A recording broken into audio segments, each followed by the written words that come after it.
در این روزهای آفتابی میبریم با حضور خطان آفتاب بودیم همه خلقیه که در زمستان بود میبریم میرویم تمام البته سرجم خوشه و خرسندی میکنیم رقص و بازی میکنیم یا انیداد دیگه من بگم یا انیداد در حقیقت چی دار سالا را کشود کنید انا که من انیداد نخون بکنم ما لامش میگه زنک اکا مردک میگه دا سر میزنک میگم زنک اینا بهار آمد نوروزی آمد با نگه که خانه و چت رایی نکردم اینا به حضور برم میگه خانه و چت 7 روز در خانه و چت بگرد با اونو یک خاله داری میگه کی داری هر روز مرا میبینه میگه کی ها یا بار زن تا گرفته خونه من نمیای انا برام میگه 3 روز دیگه در خانه اونو خالت بگرد میگه اینا 10 روز تو دم به حضور بگرد دیگه زنا که خرسندی رو میبره شوم در روز جواب داده گفتم میبره بهار ده همین تپرگل که کدر رفته است در خونه‌اش یه بچه داره نمیخواد بچه‌اش کم ترک 99 بوده همون بچه‌اش همون کوچه دا گشته است یک پنجم روز زنا گشته میویا پنجم روز گشته میگه که بچه‌اش میبینه او میگه او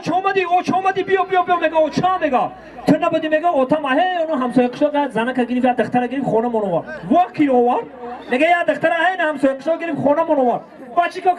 کرد میگه دست گرفت درنی حولی مندرم واه بچی کو کرد میگه با دست گرفت درنی خونه مندرم وای شرمنده بچی کو کرد میگه دست گرفت تو دیوان مونبرو واه خواب کو میگه انا میگه پوت نچکوندن نریزونده میری پیش اوتا تنقل میکنی فهمیدی میگه خودم میگم مالی نقل میکنم میگه پیش درو دیگه زنا کنم خانه تا تیت کدی میدونه میگه مردک در کجایی که مردک هم ها چیگا پای گفتم میبرویا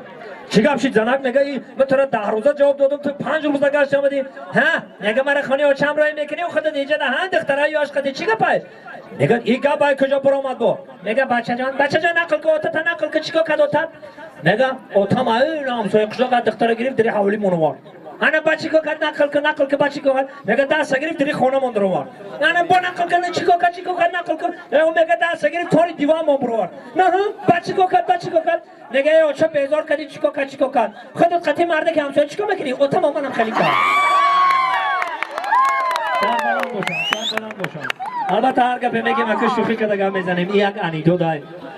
روز خرسندی مبارک باشد روزای نوروزی مبارک باشد همه وقت هم که سرجم باشیم و خوشی و خرسندی کنیم غم اندوه دل از دل بیرون کنیم چطوره که گفتم در اینجا هنرمندان زیاد بر زیاد هستند برای ما و شما هنرنمایی میکنن